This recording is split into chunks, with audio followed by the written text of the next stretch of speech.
Yeah, you're all right. The Reds are top of the league. The Reds are boss. The Reds are 6 points clear of Man United and Everton if you combine their points. That's funny, isn't it? I'm into that. Kopi's just told me that, and we worked out the maths and we checked, and it's right, and that's just something to laugh about and enjoy. But isn't it just boss? Isn't it just boss that the Reds are so good? Isn't it just boss that we get to just continually watch a great team, a great player in Mo Salah, all of that kind of thing? We'll be talking about all of that later.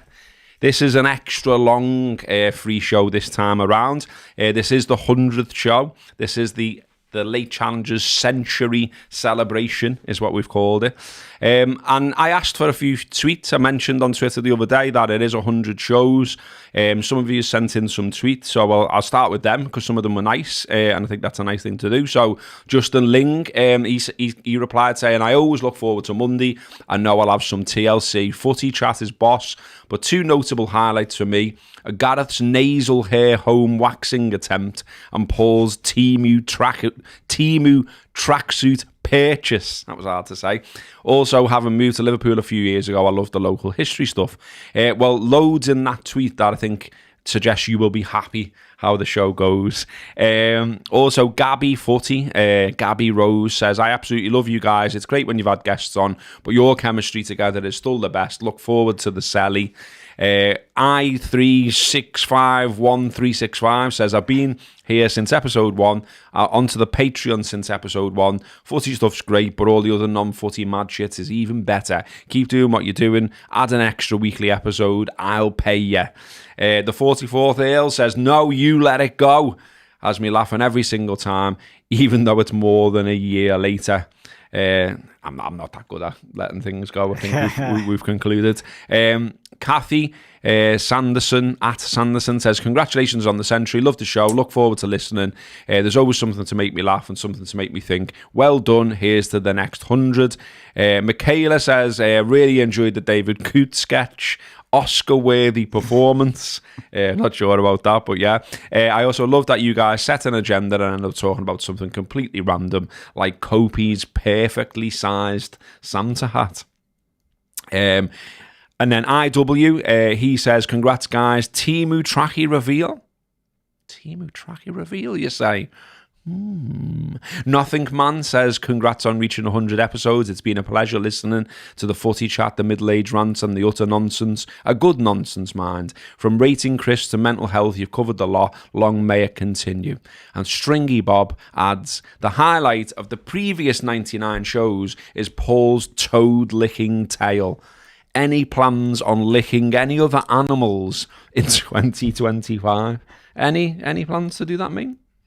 Nothing as yet, but never rule it out. Never rule it out. The night is young. Never say never. we haven't reached the end of the year yet, so there's still time to plan. Loads of nice comments coming in on the live there as well for everyone that's joined in. Thanks very much. Loads of people saying congratulations to you both. Good to see you guys. Someone saying missed the local history stuff. Congratulations on 100 shows, big up, get in, all of that kind of stuff. You'll never talk alone. Someone says there, which I'm presuming is because they remember that I once revealed that that's what I suggested the Anfield rap should be called once upon a time. That was one of my bad suggestions. But I come up with the rap though. That was me. So, yeah. Someone says, reveal the rig out, boys. And someone else says, you are both. You lads are the bomb.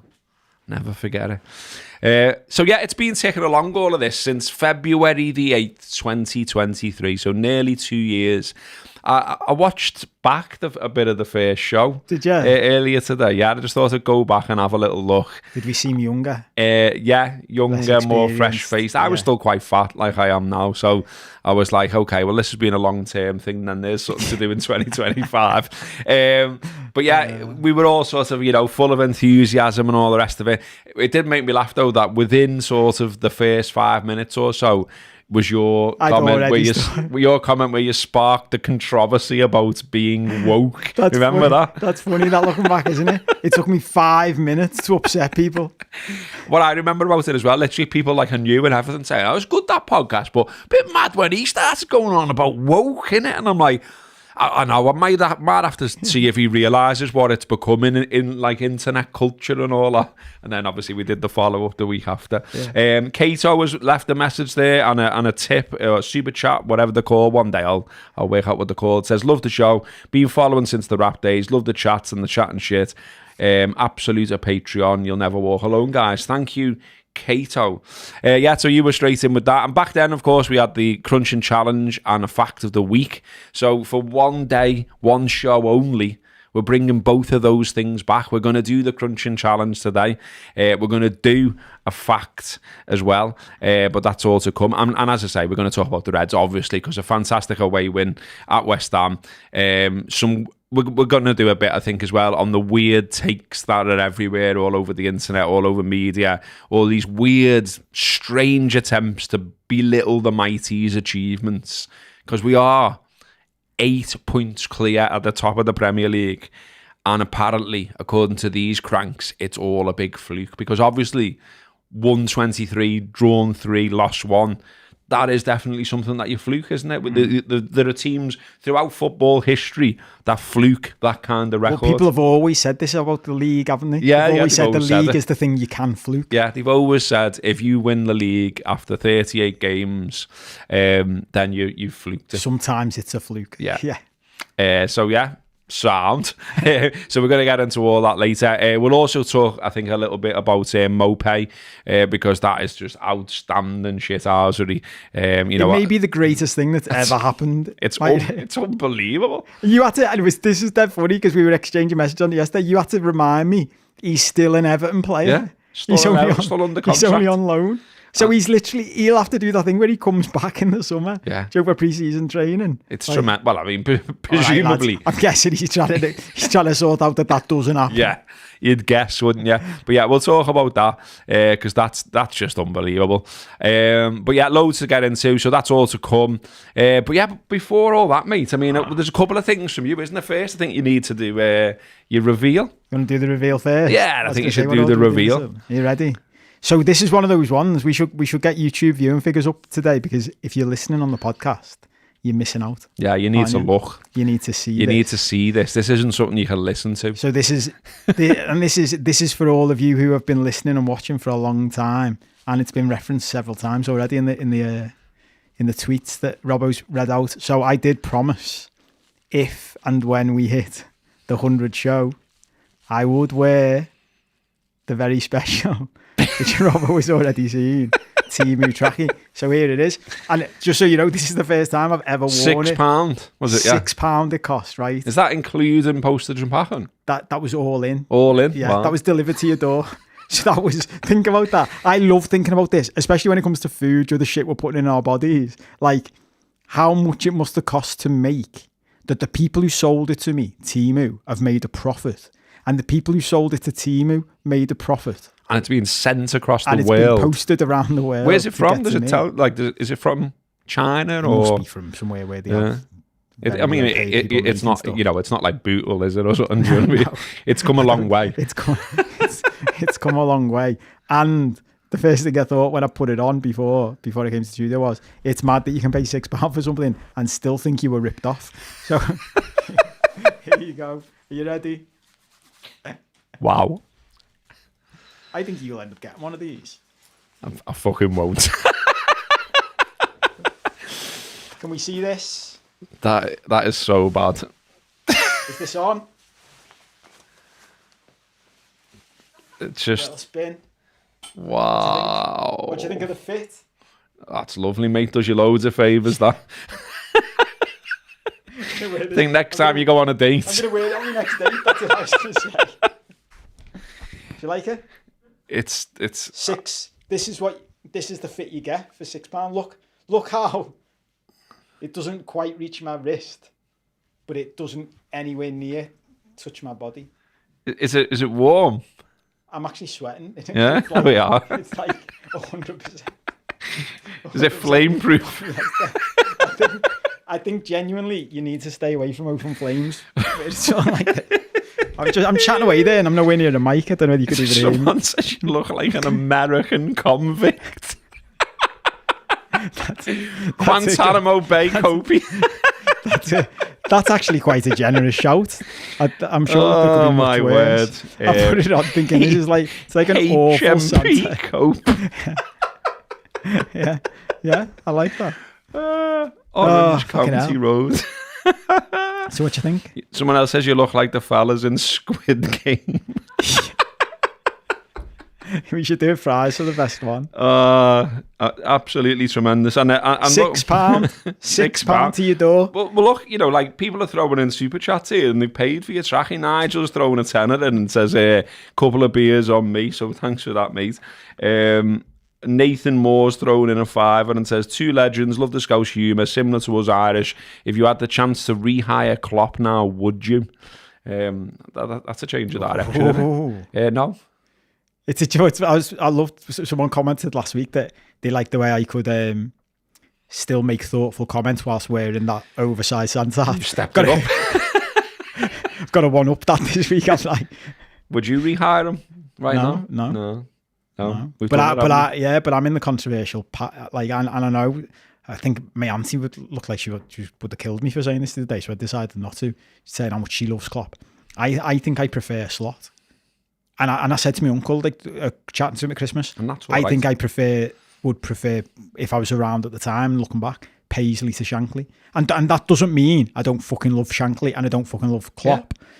But I just think, like, because I guess it's more my personality of like, I just love the machine-like nature of them. Like, we're here to win football matches. Exactly. I'm not here to make you laugh. No, and he's just so business-like about that, isn't he? He's absolutely brilliant. I think he's really good with the press as well, which is one of the things I was a little bit worried about. I thought they might eat him up and chew him out, but they're finding that hard difficult. It's only blurts on the internet who are trying to do that, and we'll come to them later. Someone says there, just looking back through some of the comments, we've got loads there. Someone says Kobe is about to change from looking like he's working the door to a Jimmy Savile tribute act. Loads more people just saying congratulations and well done, so thank you for all that. Loving all the love. Great to read. Lots of people saying, you know, just well done, and that they enjoy, why they enjoy it. They say it's like being down a pub with mates and things like that. So thanks very much for all of this. It's all dead nice. We had 20 quid in there from, it looks a little bit like Argos. Gyros, Argo, I don't know, I massively fucked that one up. I had one of them, gyros, that's it, isn't it? That's how you say it, Argyros. Must be like a Greek gaff with the catalogue in there. But anyway, thanks mate, and sorry I've just ripped your name. I had one of them in town last night after a skinful of ale. They were nice. Good story, Gareth. Okay, carrying on. Yeah, great story. Where we up? I don't even know where we're at. I knew it would go like this. I knew it would go mad. Oh yeah, so we've answered your clock question. We are. Paul Roach has just dropped in, and he said he's given us a fiver there, and he said, all the best lads, Paul's Bar, Waterloo, it's going to be some year for us Reds. I was thinking about you yesterday, mate, or the day before, because I actually went for a walk. I'm living not far away from there, and I went for a walk just to get me out of the flat, like, and I knew that there was a record shop. I'd heard about this record shop on South Road above the bookshop. You ever been in it? No. So it's only open on a Saturday because it's like the fella's hobby. And I thought I'll go and check it out. And it was great. A, I enjoyed just walking down there, but B, I enjoyed just going through all these records for ages. The fella was dead enthusiastic. Had his tickets up, and we ended up talking about like this Smashing Pumpkins gig at the Royal Court years ago when the Verve supported and all that. He was a lovely fella, obviously really bang into what he does and good knowledge and all that. I ended up spending like a ton on records in his shop, and he was like, thanks very much, mate. I think I can close up now. Like, do you know what I mean? So yeah, it was boss. But yeah, I thought about Paul's Bar as well, because I seen that on the walk and thought, I need to go in there. And I thought, should I go in on my own and have a pint? And I'm much more comfortable doing that now than I once was, but still not totally. Do you know what I mean? I think it's at the back of my mind, don't start that as a habit, lad. Do you know what I mean? Yeah. Oh, this is all right, actually. Yeah. And then end up nipping out every night for one. But yeah, thank you, mate. And we will, or I will, or me and someone will pop in at some point and see you. But I appreciate the $5 there. More stuff coming in about the tracksuit. Ian Gallagher says, the Kopi tracksuit is like that green-black dress debate from years ago. I'm not sure if it's orange or red. It's defo red, I'd say. It's defo red in real life. Yeah, it's defo red. Yeah. We've got... that's the one thing that was correct about the description when I bought it. I wish I could show you the picture, because clearly it didn't look like this in the picture. Do you know what I mean? I know, I was saying to Robbo before, I've noticed, I'll often say the line to my family, I know you all think I'm insane. And it was only over Christmas I realised no one ever corrects me. No one ever goes to me. We don't. And it was, someone's already mentioned licking frogs. Me sister said to me a few weeks ago, when I said that, like, I know you all think I'm insane, before I started talking about something. She went, to be honest, and I used to always back you and like say, you're just you and blah, blah, blah. She went, but when we got to the frog licking thing, I did go home and say to my husband, I think our Paul's finally lost it. But even with that as the caveat, I didn't choose to buy a trackie that looked like this in the pictures, even for £6. It looked sound on the lad who was modelling it, but he clearly was wearing a different trackie. Lefty, amazingly, has thrown in $100 US, which is about £80. So, wow. Thanks very much, mate. And he says, happy 100th episode. So glad you continued and made it to 100. Looking forward to an additional 100 in 2025. I've been a Patreon subscriber since day one. Hope others join in, as it's so worth it. Hilarious and fun. Love you guys. Amazing. Thanks very much, mate. That is incredibly generous. Really appreciate it. So yeah, now after all that love, lad. No, I love the way you fucking set it up like this. I feel fucking awful now. Yeah, Kopi's got to throw in a massive bombshell now, and it's nothing to do with his Timu trackie. I didn't really mean it like this. I just sort of thought, well, it's got to be said somewhere, and this is just how the agenda fell out of my mind this morning. So where are we up to? I keep getting the and I think because I saw it on something last week, because when Kyle Walker stayed at City, they did the Wolf of Wall Street scene, didn't they? And that keeps popping into my head. So this is tense about what the next news is. You revealing it, am I? No, you, lad. It's Kopi. It's the Kopi bombshell. Kopi's got to reveal the bombshell. After all of that, and I do feel genuinely bad now, is that I'm leaving. This will be my last official main show. There will be one more subscriber show tomorrow, which we're going to come on to, and I will still be coming back as a guest host every now and then. But we're going to be switching it around. Mo is going to take over in this seat. He doesn't yet know that he has to wear this trackie. But yeah, I'm off. I've made it to 100 and decided that that's me done, sadly. And it is sad. It is sad. And I want to miss doing it with you, mate, because, we've had some boss amazing chats over the time. Well, it's funny. It's funny even just like looking back Patreon. Over, isn't it? Like thinking about them. Yeah. I think at times I've probably used it as a bit of a online therapy session or whatever, and I don't have to actually pay you for your coaching then. But it's been good for me. It's always been something I've looked forward to doing. And yeah, it's fantastic that Mo's decided to come and step in. And, we just sort of threw that on him and said, would you fancy doing it? And he does fancy doing it. So we are going to be able to continue to do the late challenge. I don't think it's any offence to Mo to say quite clearly the dynamic changes, because it's a completely different person. But, we are going to try and keep it going. We are interested in also how you think we should keep it going. So, are me and Mo going to have the same chats? I'm not too sure. Because me and you have had wild chats for years, on and off mic, haven't we? You know what I mean? And I get on with Mo, and I always have, and I've known him a long time as well. But we have very different chats, it's fair to say. Yeah. So I don't really know where it goes or how it goes or what it looks like. And so hopefully you'll sort of, all bear with us, and we'll find our feet, and we'll keep it going. We'll keep the free show going. We'll keep the Patreon going. Hopefully everyone continues to support it, and hopefully it continues to sort of thrive and survive. But we shall see. The the proof will be in the pudding and all that kind of thing. But I guess there's lots of people who are, you know, watching, listening, etc., who'll be like, you know, well, why? Why are you gymming it? What are your plans? Are you all right? Where do you go? And what, you know, all of that kind of thing. So give them a bit more, lad. Yeah. So, well, those of you who've listened for a long time, and especially like going back to the beginning and the Patreon, you've heard outside of us talking about footy. Like you've heard what I think about life and what I talk about, and you know, personal development and what I do in my main living, really, like helping people, coaching, psychology, human behavior, and all that. And something I always say to my coaching clients is, it's important I practice what I preach. Basically, like I'm down in the dirt with everybody else doing the work, but you know, my life is by no means perfect and idyllic. And you know, I'm up into my ivory tower preaching to everyone. I'm like down in the dirt working on this stuff every day. And it wasn't something I was planning on. But then to, like, complete like sort of vulnerability and honesty.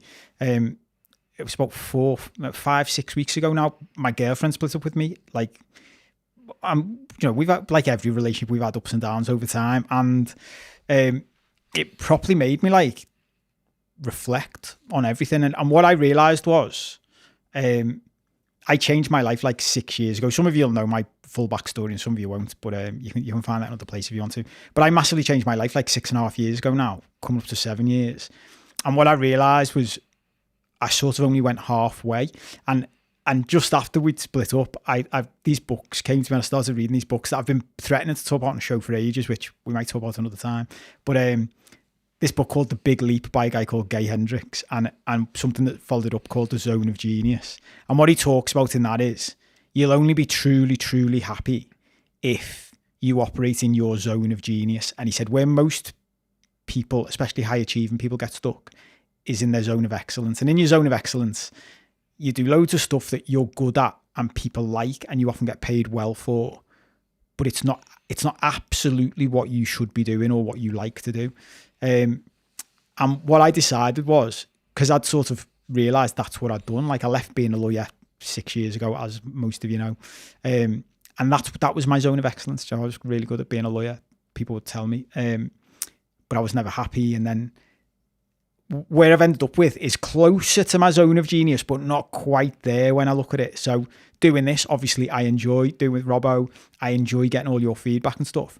But from a like life perspective, we're just sitting in a room talking. Like, and I think where I want to be is like out on a stage in front of people, doing live events, doing live shows, and doing more of what I think I'm here for, which is to help people, basically. So whilst this does do some of that stuff, it's not absolutely in the sweet spot.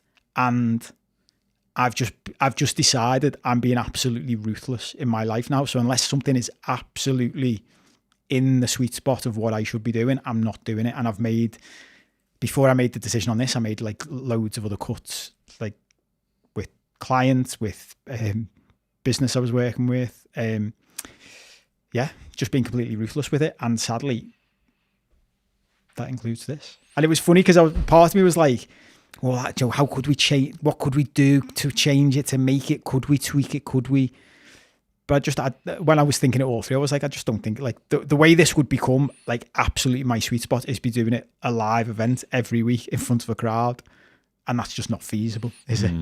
Realistically. No, I mean, we didn't even manage to pull one off. So. Exactly. Yeah, as we started to look to do the one live show, I was like, I think doing one every week would be a fucking push. Yeah.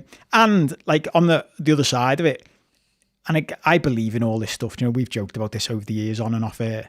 Like, I believe everything happens for a reason. And Mo has started coming on the show more the past few months through nothing other than we needed someone to come and help out at different times. And we really like him. We know you really like him. And I think he fits with like what we've always done with TLC. So that's made it a bit easier in a sense that if I'd have been leaving and it'd have been all falling apart and Robbo couldn't carry on and you didn't have something to watch and listen to, I'd feel even worse. But the fact that Mo can step in and I can still come back as a guest every now and then makes it a bit easier, but still sad.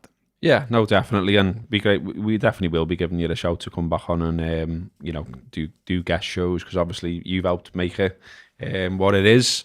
And you know, it wouldn't be here now if it wasn't for you. And I think it, you know, it's sound how you've allowed, without going into all the details, but let's just say Cope's been sound about how it will be handed over to Mo and things like that.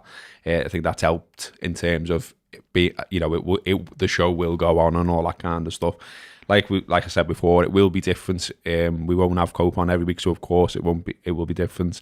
But lots of people, nice people, loads of love for yourself, mate, in the comments. But lots of people saying as well, you know, we'll continue to tune in, keep it going, don't jib it. You've already jibbed the rap, don't jib this. That type of comment is in there as well. But yeah, I mean, loads of nice stuff in here as well. Someone says Kopi, Santa and the Grinch all in one. Midnight Toker says cheers, great name. Says cheers for all the podcasts, Kopi. Adam says Kopi's going to Real Madrid, should have seen this coming. Nigel says no way Kopi, I love Mo, but how about a threesome? That sounds like an offshoot to the left. Beelzebub FPV says proper gutted lads. I love Mo, but it won't be the same. Gutted. Mingle says gutted. Richard says thanks for the laughs. Kopi, although I always called him Corey, but never mind. Well, that's the other news. I'm changing my name. No. Simon Hendrick says that's a shame. Love listening to Kopi. Ian Wood says give Kopi his dough. That isn't why he's going. Kopi will get his dough. Someone else said, Nigel again saying do it as a 3. Ian saying you'll be missed. Another one saying best of luck, lad. Felt like you were about to kick on, but life goes forward. Lots and lots, too many to read out. Love your perspective, says Adam. Love your stories, Paul. You'll be missed. Hang in there. You'll never walk alone. Avo says good luck, Kopi. Sorry about the upset in your life. Loads of people. Paul Roach has thrown in another $5 and says take care, Paul. Cope, good luck and everything you do, lad. Up the Reds.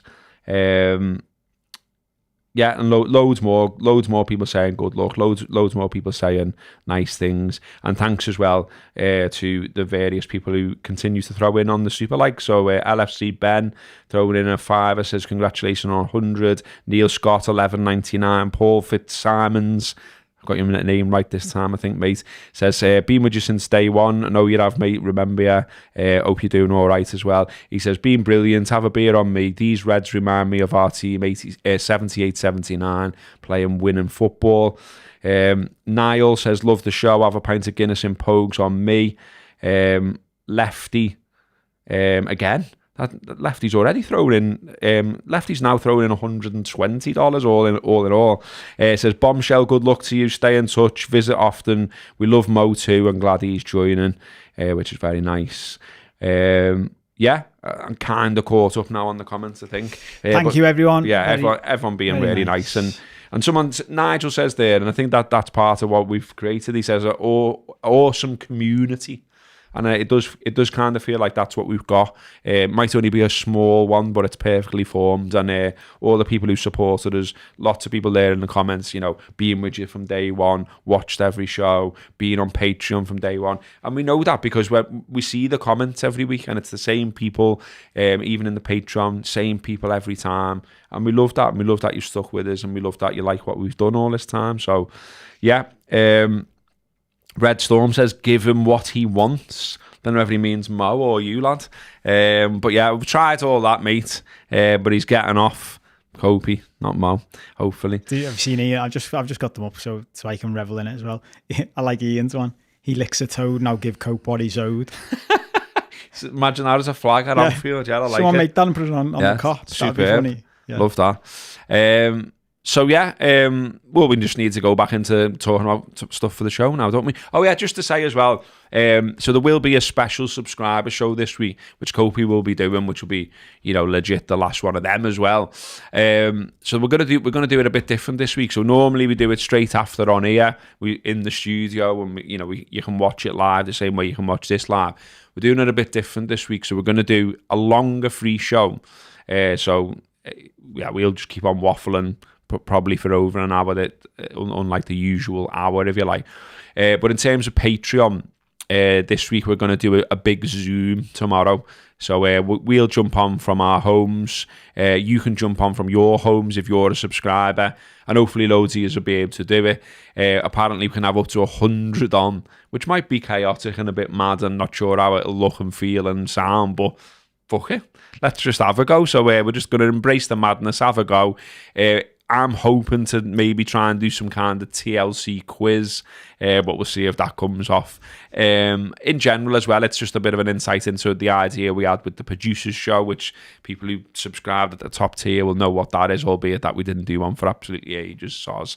But the idea on that was like, you'd all jump on, you tell us what you think, you give us feedback, you tell us where you think it can go.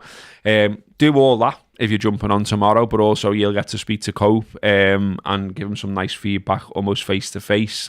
And that will be for everyone who's on Patreon. So, you know, you don't need to be in the top tier or anything like that. We're just going to open it up to everyone who subscribes, basically. So you'll all be able to jump on. And like I say, up to 100 can do it. So we'll put a post in Patreon. We'll provide the link. And the first 100 to jump on, well, you're on. And yeah, that we're going to do that. R12, we said, didn't we? Yeah. So R12 tomorrow afternoon. Hopefully there's still plenty of people sort of off work and stuff who can jump on. And as usual as well, it will be recorded. So it'll be on Patreon as something you can watch and listen to. Yeah? Yeah. Yeah. So it'll be something you'll be able to watch and listen to at a later date if you can't join us as well. And then that will be officially Kopi's last appearance, bar the substitute appearances. So yeah, lots more people there saying they miss you, mate. Grim Sleeper Stoner, a tenner in, he says, help Kopi get another Timu trackie, but in a different colour. You'll be missed, Paul, all the best, La. Rob W says, looking forward to the future updates, Kopi. Have a drink on me, lads, 20 quid. Thanks very much. Amazing generosity this week, which is absolutely lovely. Cheers, everyone. Thank you, everyone. And yeah, we thought we'd do so we said before, didn't we, that we're going to... Did you want to talk about Christmas and New Year, or should we just sack that bit off? We've already done it between ourselves, and it wasn't that exciting of a chat, was it? No, and I think when I raised it before Christmas, I quickly was like, this probably isn't a fun conversation, is it? Let's just say, the pair of us have had plenty of fucking issues off the field, haven't we, for some time, and so Christmas was never going to be a classic. And yeah, we both got through it, and we're still here. Sound. Yeah, and fair play to all the rest of you who got through it. I was saying to a few people over Christmas, I don't know what the rest of you felt like, but I don't know what, and could just be very much projection and confirmation bias, but it seemed to me everyone I spoke to was a bit like, it's fucking shite, innit? Like, you've got all this shit to do and blah, blah, blah, and maybe that's just completely on brand with well, look, as well, I mean, middle-aged moaning side of things, but I think from a positive thing, I don't know like how it was for you, mate, but one thing that genuinely was nice for me was like a few people reached out to me and just sort of said like, are you all right? And you're not on your own, are you? And things like that. And I appreciated that. That was nice. Do you know what I mean? Yeah. Because I think we all like to know that someone somewhere gives a flying one about you, like. So I at least got that. And yeah, I got a Christmas dinner as well, which was great. I didn't have to cook it, which was also great. But yeah, I think unless you are in a big, massive, huge, boss, happy family where you all love each other, it can be a bit of a grind, can't it? Anyway, let's do something a bit more positive now. Kopi is leaving. Christmas, we're a bit grinchy about it with good reason, probably, but that's not for the show. We're going to do the crunching challenge again. So people who've watched from the very start will know that we did the crunching challenge where we tried loads and loads of crisps. Kopi brought in crisps that were Tory, that tasted like feet. It feels like years ago, doesn't it? Well, it is. It's nearly 2 years ago, isn't it? Different studio and everything back then. February 2023 we started it, yeah. So yeah, the feet crisp, the Tory crisp, we had the finger licking knick-knack nonce, didn't we? Where you revealed that, you're licking it all off your fingers on public transport and stuff like that. Yeah, I think controversy. Was the ultimate winner Beef Monster Munch, was that right? I think so. You just beat me, didn't you? Yeah. In the end, because you were miles ahead at one point. Yeah. And I made a comeback. Yeah. Because I started playing it more strategically. I think I remember as well that loads. Like I loved You know what I loved about doing the crunching challenge is how passionate people were about it. I sort of sensed they might be, but it was like unbelievable. There's like people stopping me on the streets and Everton saying like, what about this? And then even when it finished and we'd done the crisps, it was like, I'm not having that, you know. I had this off one of my mates, I'm not having that. What do you mean? It's been voted for. We didn't, you know, we just brought them in each week. It's been voted for. That's the winner. That's not a crisp. It's a maize snack. Yeah. It's like, oh, fuck off. Yeah.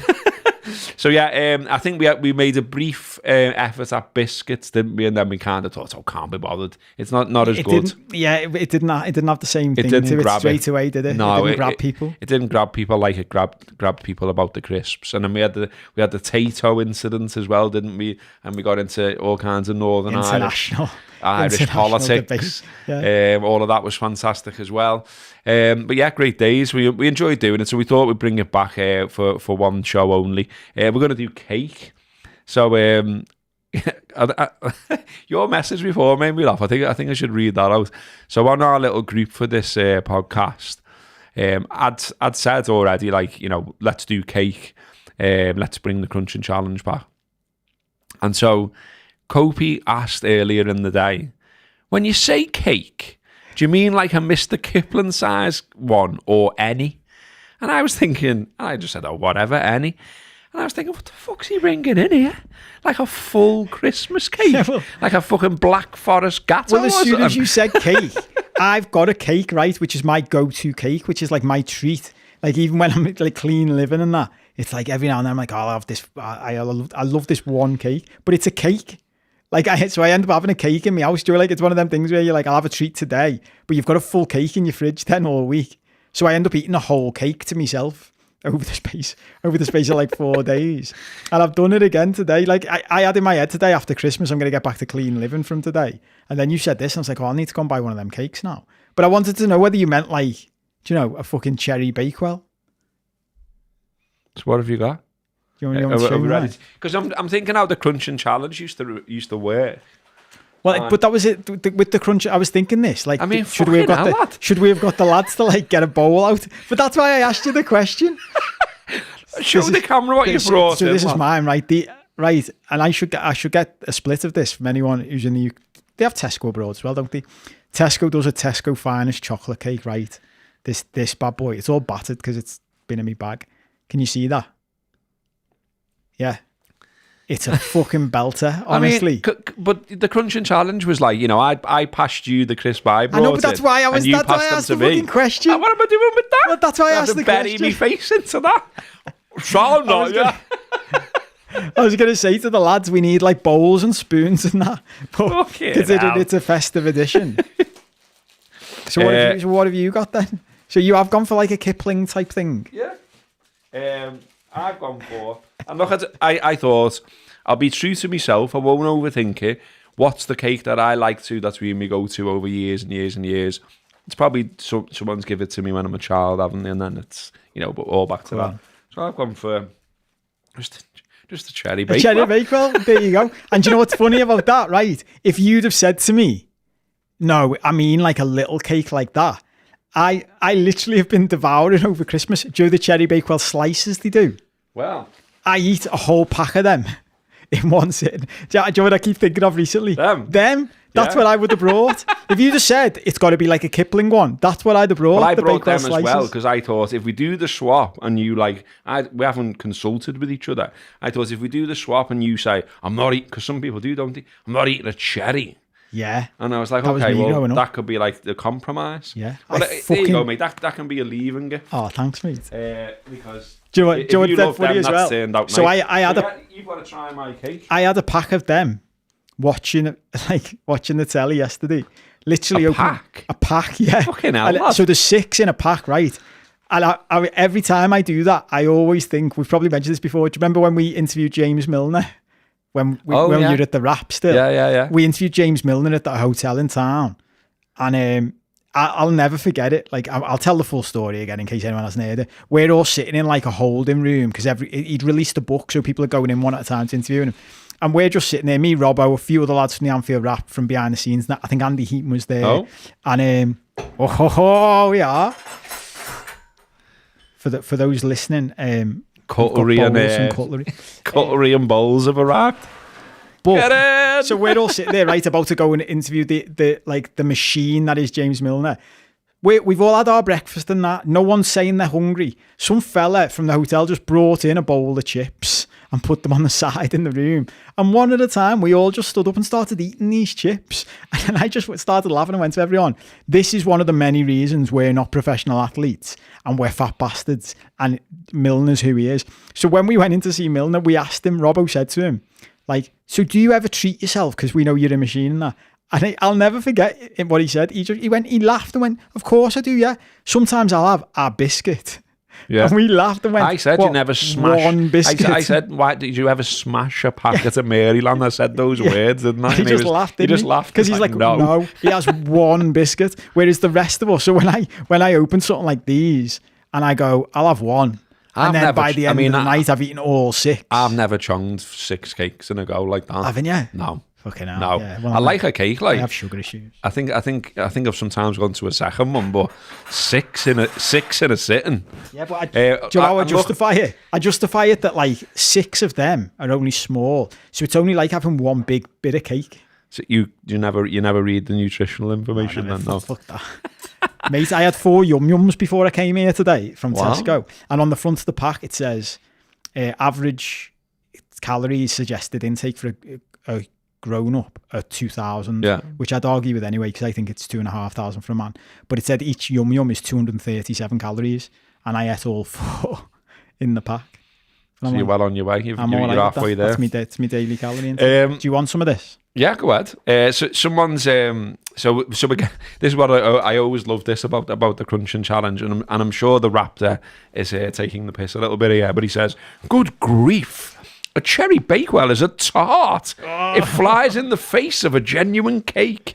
Someone says Black Forest Gatto. Now I genuinely do love Black Forest Gatto. However, it's graft. I'm making loads of boss sounds for the podcast today, aren't I? Yeah, it's graft Black Forest Gatto because it's always frozen, isn't it? And then you have to defrost it for ages. So, like, imagine me trying to bring it in here. I was just like, nah, that's graft. I'm just going Mr. Kipling, Cherry Bakewell. So we're going to have to do a vote, aren't we? Like, who's won? Kopi's is it Tesco Finest Chocolate Cake you've gone for there? Tesco Finest Chocolate Cake, yeah. And I've just gone for, let's get the box. I've just gone for, Mr. Kipling Cherry Bakewells, which I would argue is an absolute belter. And it says, it's a light pastry case with a layer of fruity jam. I don't know how you say that word. Something sponge and a cherry placed on top. So yeah, Kopi's got to have a bit of my cake choice and I've got to have a bit of his. Yeah, looks all right, mate. It'll be dry without. Needs a bit of cream or ice cream. It's dry, lad.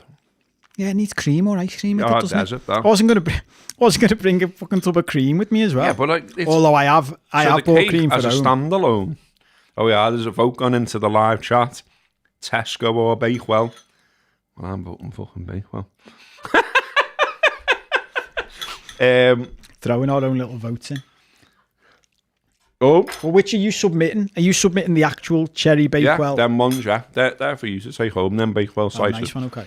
This is nice, mate. Yeah, but it's only one half of a team, so you know it's got to be with cream or ice cream, hasn't it, to be any good? So therefore, I'm saying you're trying to rule me out. Are we both disqualified then? You've done a tart. Yours are definitely more Tory. Bakewells are more Tory than chocolate cakes. These are my dad's favourites as well. Mr. Kipling's exceedingly good cakes. You know, the giveaways on the box, lads. But this is what we always used to do, isn't it? We're literally doing what we always used to do. Like a bit of a sort of like passive-aggressive discussion of each other's choice. trying to influence the vote. Yeah. But it is Christmas. So, go on. Paul Booth says they're shite them. Which? Mine. But, I mean, Paul, check out the vote, lad. 62% have said Bakewell. So it's you, not me, lad. So sound, yeah. I don't know. Bakewell, I'm going to go as far as saying nearly done. Bakewell slices are well better than Bakewell tarts. That's not the question. There's too much pastry on Bakewell tarts, and the cherry shit. Who likes cherries? I can't open my Mac now because I've got a cake in my hand. Yeah, and with me reporting dryness, Cedar stuff wants to retract his vote now. But yeah, he's going to vote on that. Ian says, can we talk about the imaginary characters that are a staple of TLC? There's the posh fella and there's the scouse knobhead.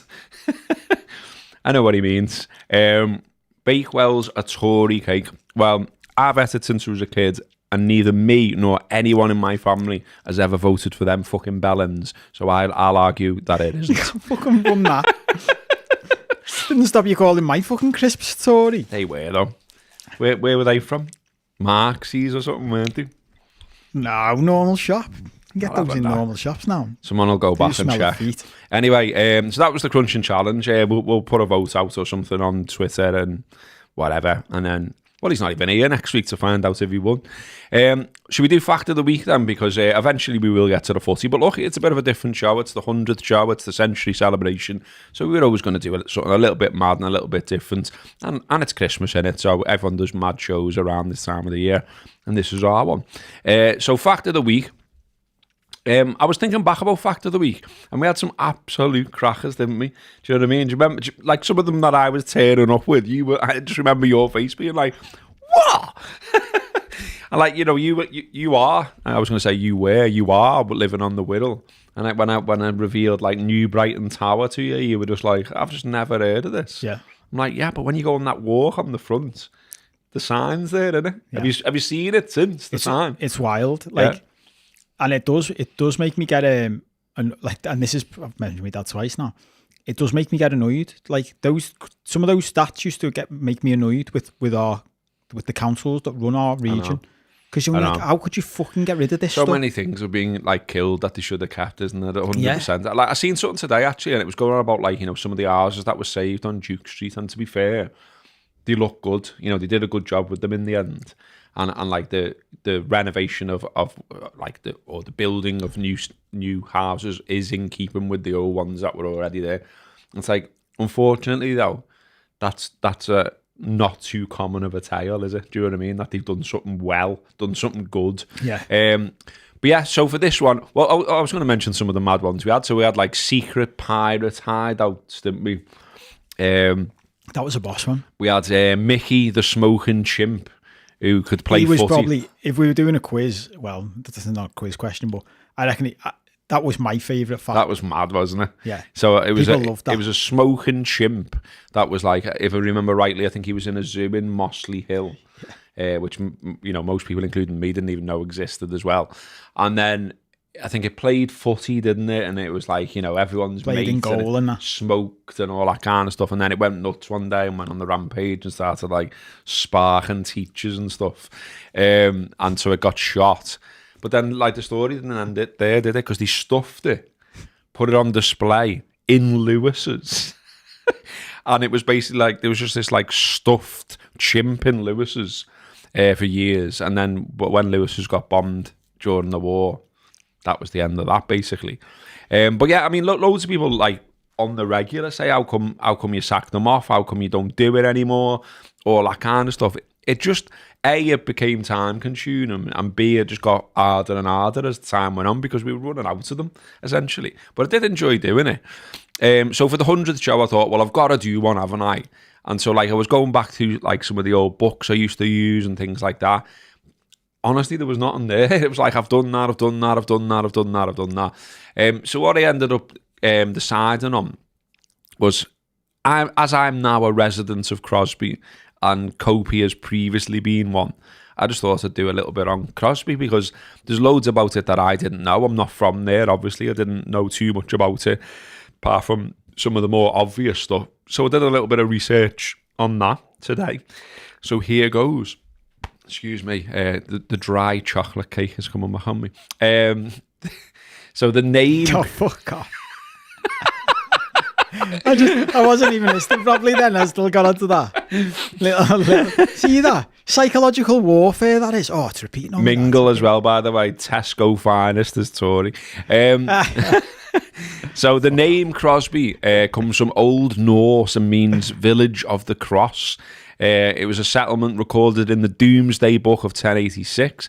And to just put that into context, Liverpool was founded by Royal Charter in 1207, and there are mentions of Liverpool going back to the 1190s.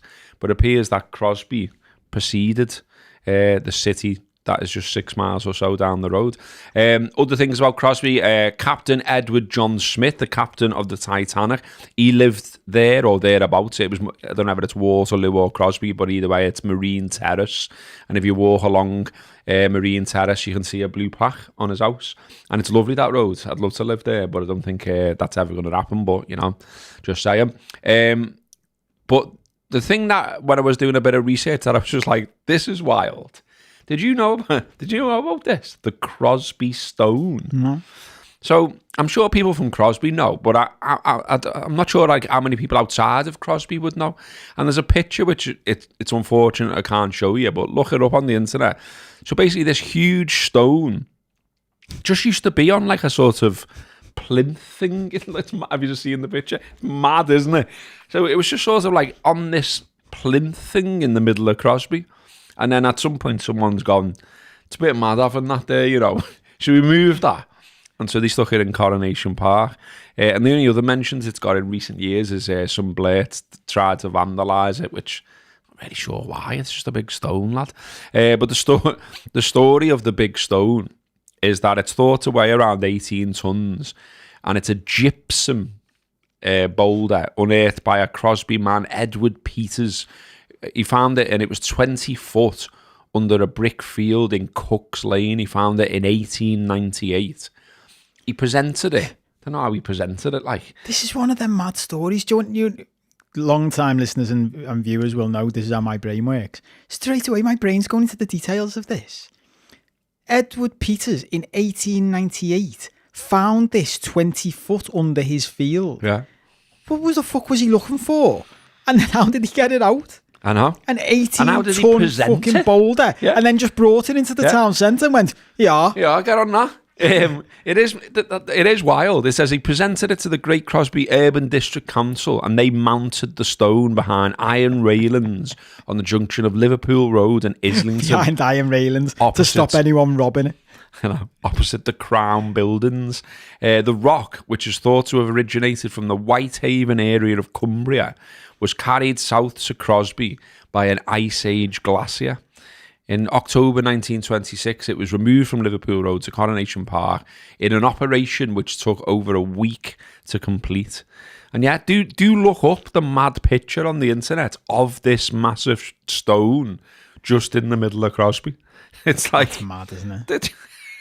It's wild. Do you reckon the local council, it would be Sefton Council now, wouldn't it? Yeah. Do you reckon they would appreciate it if we gifted them an 18 stone? Well, Dave, that picture's boulder off their website. So you can see on it says copyright Sefton Council, MBC. But yeah, I'm not sure how it would go down now. Like if you're just having a little dig and you went, hiya mate, just found an 18-ton stone in my back garden. Do you want it to put in the village? Yeah.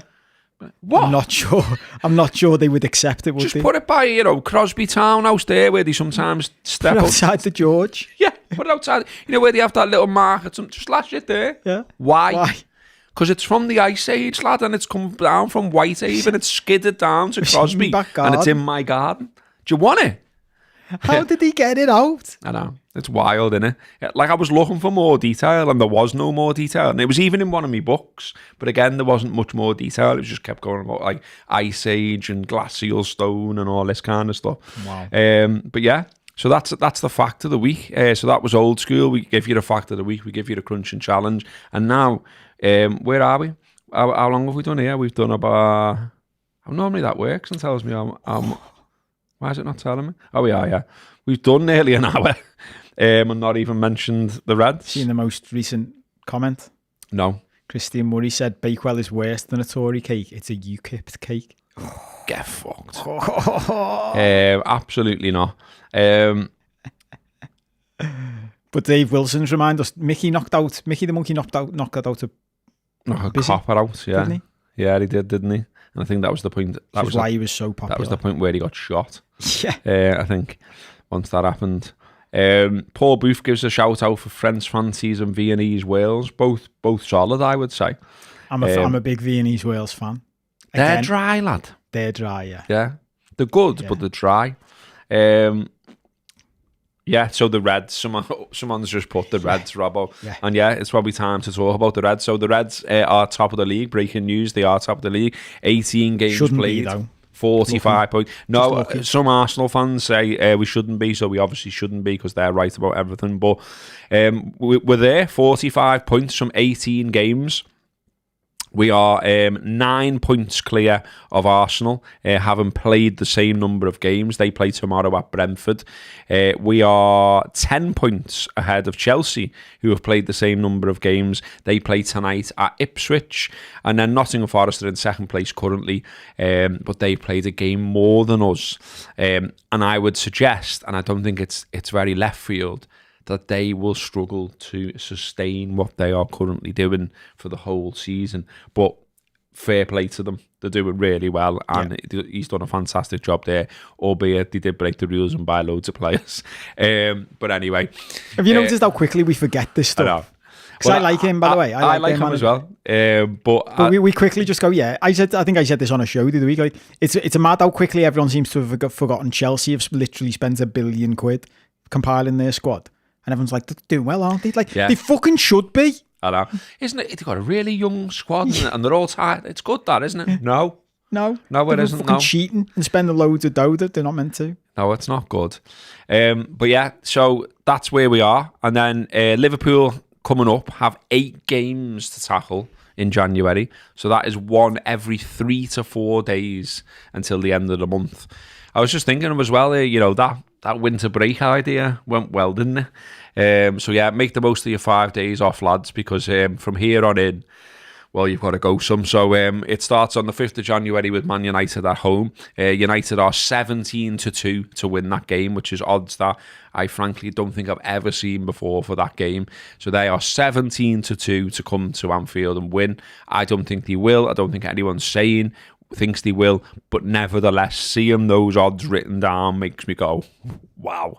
And we did mention at the top about how far behind they are, which is glorious to see as ever. We got Man United on the Sunday, 5th of January. Wednesday the 8th, it's Tottenham in the League Cup. Then we've got Accrington Stanley who were there on the Saturday.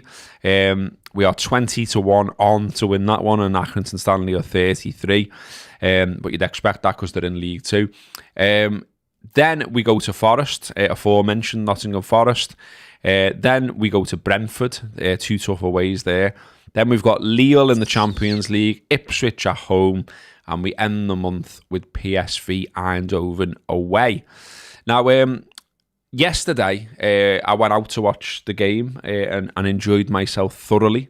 Had a nice catch up with my mates and all that kind of stuff. While I was doing all that, you were crunching some numbers and coming up with some theories and stats and all that kind of stuff. So you take that bit away, mate. That's your work. Well, this was inspired by Phil Blundell, who those of you who watch the Anfield Wrap or listen to the Anfield Wrap may have or will probably know, who loves his stats and his all his stuff. And he mentioned something a few weeks ago about like points per game and what we were currently going at and what we would need to do and what Arsenal would need to do to win the league. And I just thought, because we've pretty much reached halfway, one more game to halfway, so I appreciate that. But at this point, we're on 45. We've all played the same number of games, as Robbo says, at the point we record this show, because they're playing this round of fixtures tomorrow and the next day. We're on 45 points, Arsenal on 36, Chelsea on 35. So to hit 90 points, right, we need another 45, which would be for us to go at an average of 2.25 points per game, which is not a massive run rate. That'd be 15 wins. So we could lose 5 games out of the next 20. For Arsenal to hit 90, they'd need 54 points. So they'd need to go at 2.7 points per game. So they'd need to win 18 out of their 20 remaining games to hit 90 points. So they could lose 2. Chelsea need 55 points to hit 90, so they'd need to go at 2.75 points per game, which would be 18 wins and 1 draw out of 20 games. So basically, what I was saying to Robbo is, if we hit 90, which is not a given, obviously, but if we hit 90 points, we're almost guaranteed to win the league unless Arsenal or Chelsea or Forest, which I didn't even put in this calculation for the reasons Robbo said before, you wouldn't expect they can maintain it. But unless one of them has a ridiculous second half of the season, if we hit 90 points, we should win the league. And their best hope, Arsenal or Chelsea, is that we implode and our second half of the season is shite. Yep. So literally go from the form you said before, which is 123, drawn 3, lost 1, to losing 5 games in the second half of the season. And look, it could happen. And that could happen. It could happen, of course. I mean, but even if gets injured at the weekend. Yeah. Well, I was just going to say about that run of games coming up. It can happen, can't it? You've only got 2 centre-backs probably to get through that run of games. Yeah. So it could happen. But even if we implode, they've still got to have a ridiculous second half of the season to go past us. So this is the mad thing, and we're going to come on to talk about Arsenal fans and what some of them, even some of the high-profile ones, are talking about. I think it's just a bit wild. Like, I don't think any of us are saying, because again, I saw on Sky yesterday the whole we've actually been top of the league 6 times in the Premier League at New Year, and we've only won it once. Yeah. And as we said last time, the main thing that stopped us was Man City in those years, and the fact that Man City were unbelievable. I just don't think Arsenal or Chelsea are capable of doing what they need to do. Do you? Well, this is it. Because Saka's out now as well. They're struggling to score from open play anyway, and their best player from open play is out injured. And you just said there that, you can only really afford to go 2 defeats, did you say? Yeah. And they've got to come to Anfield. If Liverpool sustain a decent run. Yeah.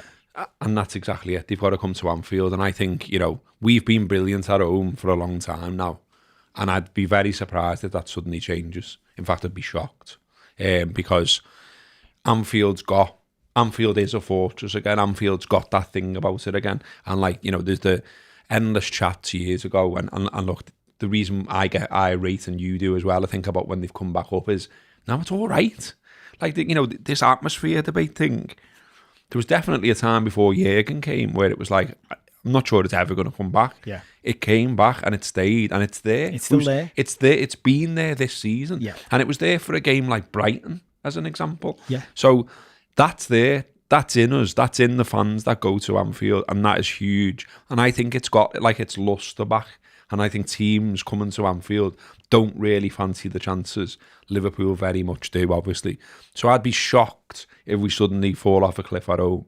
And so Arsenal coming here, well, all the best, lads. Honestly, I fancy my chances against anyone in Europe at home. So I definitely fancy my chances against Arsenal. Don't think they're a bad side or anything like that. Quite the opposite. They're a good side. They're capable, more than capable of going on a run. But like you say, the run is increasingly hitting a situation where it's got to be perfect. Well, they've got to go away to... When's the last time they were doing that? We've got Forest and Brentford away, both coming up, which are both tough games. They go to Brentford. And then Brighton. Yeah. So they're both tough games. Yeah, exactly. Will they win both of them without They've got Saka? Newcastle at home after that, who they've already been beaten by this season. Man United, okay. Shite. But, 15th of January, they've got Tottenham. Tottenham are mad. But Tottenham are also their local rivals, so it's different. We always say that, don't we? Like we shouldn't assume that because our game in hand is at Everton, that's going to be a piece of piss. Yeah. It won't be, yeah. Especially with it being the last game at Goodison and all that kind of stuff. So, you look at their fixture list and you're like, it's going to be going, some lads, for you to suddenly have this perfect record. And, they've got Chelsea at home to come. They've got to go to Everton. And Everton have already taken points off them at home. They've got to come to us, and they're coming to us right at the end of the season as well, 10th of May. Yeah, so imagine what the atmosphere would if it's something riding on it there, yeah, it'll be feral. But look, we talk about how great we've been and what our record is, and theirs isn't bad. Obviously, they've won 17, drawn 7, and lost 3 all comps this season. So decent, good. No one's writing them off, but you've surely, if you've got intelligence, you surely look at all the stuff you just said. Look at generally the picture and say, well, chances are that Liverpool are going to win the league here. Their first 18... that that you've always got a level of randomness around injuries and stuff. Yeah, those stats you just read out sound good, don't they? But that's all comps. In the league, they've played 18. They've only won 10. They've drawn 6 and lost 2. Yeah. So for them to do what they'd need to do to hit 90 points would mean a complete turnaround in their form. Like almost perfect for the second half of the season. Which I mean, as we've said, it could happen. I don't see it. Because the thing as well is that, obviously we could reach a point, and it'd be great if we did, where, it's done earlier. So we keep talking about sort of 90 and 90 plus and all that kind of stuff. But I was saying yesterday to my mates, I was like, what we could do here with is just a cheeky defeat for Arsenal. Yeah. Like a Brentford, or something like that. And look, they only beat it Ipswich 1-0 at home. And I watched it, and Ipswich weren't exactly forward thinking in it, but they weren't ripping them apart. And Jesus bagged a load of goals against Crystal Palace, sound, but he's still not that good. He's still not going to be the fella that's going to hit 30 goals or something, is he? He's not going to turn into Mo Salah. So I think, we've obviously got to acknowledge that we're very shortly going to be in January.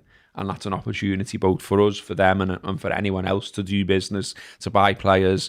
It's a bit of a worry for us, obviously, with Gomez getting injured and Kanate already being out, hopefully on his way back, though. But, there's a little bit of a worry there. Could we do with someone, short term who can come in and just help to cover maybe? Could we still do with one in midfield? Could we be looking at a left back who can help to sort of, rotate between the two that we've got? Could we get someone up front maybe, or is that asking for too much? We've got loads up there already, to be fair, etc., etc. There are, any transfer window brings with it questions, doesn't it? But yeah, I just think just some of the stuff around it all's wild. It does feel like we were joking before, weren't we, about as though some people are genuinely seeing it as some kind of fluke, and it's well, I'm watching us every week. And it's not a fluke that we're winning. We're not fluking anything. We're organised. We're like a machine. The manager's fantastic. The manager's making changes that make loads of sense. He's rotating his forward line. He's shown that he's got real tactical nous, and that his mindset is to absolutely go for it, like we saw against Fulham with 10 men. And then Fulham have continued to demonstrate since that game, by the way, that they're a decent side. And so I just don't... Again, I think when these people are processing it, where do they see something that I don't? Obviously, I'm going to have a level of bias because all my life I've supported Liverpool. But I do try and step out of that, do you know what I mean? And look at it logically. And so looking at it logically, I still see Liverpool are going to win the league. Yeah, well, it's funny, isn't it? And look, in fairness to them, they're obviously these people are trying to be positive and optimistic, which is fine. I'm sure we'd be doing something similar. But I think with the bit that's missing from some of these people who are talking about making these comments is there isn't that acknowledgement of just going. I mean, as it stands right now, the likelihood is Liverpool win the league from here unless they implode. They're not acknowledging any of this stuff. I said, one of the fan accounts I saw saying about Liverpool, the latest one, Liverpool haven't played. The away games have been against bottom half of the table mainly, and I saw Phil Bundle replied to the account saying, "Now do that some the other way round. Think about it. That means our tougher games have been at home, which means in the second half of the season we've got easier home games. That's the way a fucking league works. That's literally the way it works. So." Yeah, we might have a couple of extra tougher away games, but someone else I saw it, and look, we're doing that thing that we always do, and you get caught up in and all the rest of it, which is a few people say these things, then you think it's representative of an entire fan base. A lot of that Arsenal cabal have been banging on, though. But even in the comments, when I was looking at replies to some of these tweets, even Arsenal fans were saying, "Oh, fucking wind it in." Do you know what I mean? They're doing well. They're top of the league by a distance. They deserve it. And you listen to the pundits. This is the thing. I know, one last time, my mate Gary Neville and all that, but we accept we're biased. Gary Neville isn't fucking biased towards Liverpool, is he? He's the complete opposite. And he's there going, they're fucking good, these, And all the pundits are looking at us. West Ham's manager said best side in the world. But people watching us from outside Liverpool are saying, how good's this manager and how good's this team? And I mean, we've got stats here, haven't we, that support this. Salah is literally having the best season any Premier League attacker has ever had. That is ridiculous. For a man who just breaks records every week, and there's more and more, like we'll mention.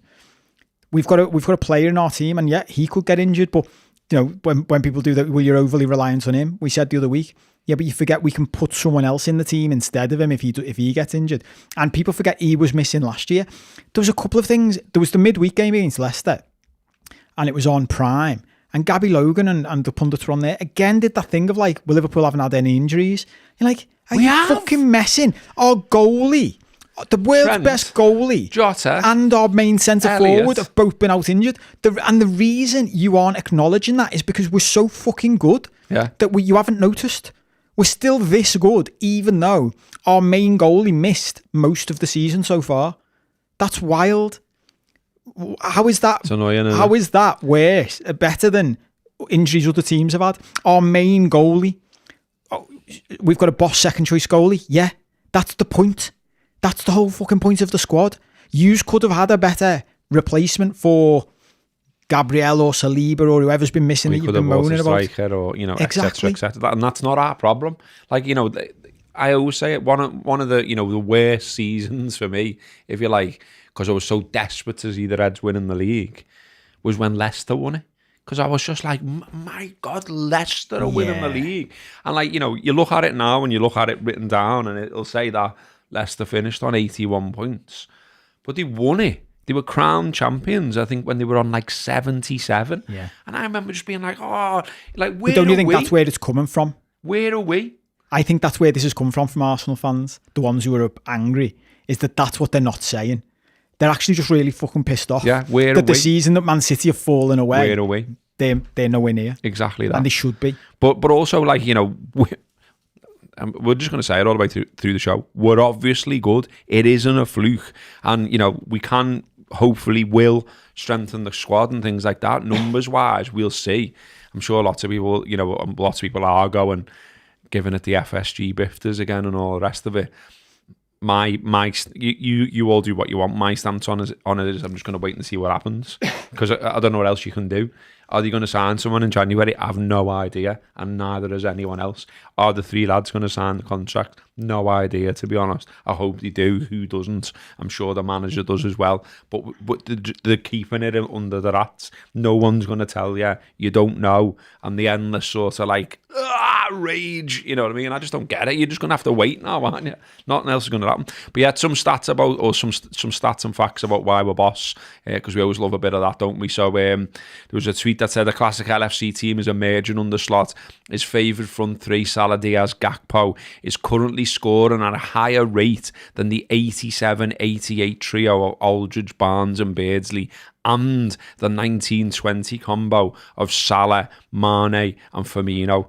That's wild. It's mad, isn't it? You know, they're like proper entertaining teams where like they were unbelievable, the link up front and all that. But we were saying this when we were watching it yesterday. It was like, everyone's got better, haven't they? Everyone's got, you know, like, so Diaz, we liked them, but we thought he was probably going to go. And one of the criticisms was, he's lacking end product. Do you know what I mean? And you'd see him beat, you know, he was a bit Peter Beagry at times, in that like he could beat a man 2 or 3 times, couldn't he? And then there'd be nothing at the end of it, and you'd be like shaking your fist, saying, you know, like, do something, release it, shoot, whatever. Now he scored the same number of goals like at Christmas time as he did for the whole of last season. Gakpo's like on this unbelievable run of form. You know, Salah is like, he's another one where he's basically matched last year's numbers now. And it's like, whatever way you look at it, like the performing unbelievably. And what's the common denominator? The manager. The manager's improved the output of these players. Andy Jones tweeted, Mo Salah is having the best season any Premier League attacker has ever had. Opinion, no. Fact. A goal or assist every 52.7 minutes. We are witnessing greatness from a genius, and he is leading Liverpool's title charge. On that, I really enjoyed just watching us yesterday. Like, it was just like, I could feel the smile on my face as I was watching. I was like, we're playing some unbelievable stuff. He's in the form of his life. Like he's a better all-round player than he's ever been, I would say. And you know, the thing I loved as much as the 5 goals, etc., it's just constantly seeing him with a smile on his face. He's loving it, isn't he? And his confidence is absolutely through the roof. He had that little Bergkamp moment of, you know, did he mean it, didn't he mean it, and all that. It's the Gakpo goal, that, isn't it? And it's like, I was like, I'm giving him the benefit of the doubt all day, because I should have said he did it. He said in the post-match interview he didn't mean the first did he? one. Yeah. Oh, I haven't seen that because, I say, I was in the pub for a change. He said he was trying to take the touch round him, but he didn't mean. He said he didn't mean to nutmeg the defender. Right. Okay. But he meant to nutmeg the second defender when he poked it through his legs.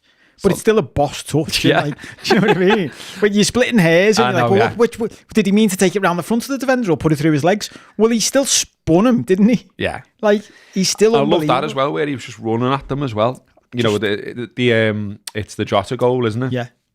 And he's just running at them, and I'm just looking at the defenders there going... Well, this is the other thing, when we've touched on this in the past, but his decision-making's brilliant now. Yeah. As he's running with that ball, you're thinking, he'll wait till just the right time to release this, and he did. And then you've got Jota coming back from injury, just slots again. Do you know what's funny? A couple of games now, the most frustrating thing about us has been we haven't been clinical enough, because we could have scored 10 again.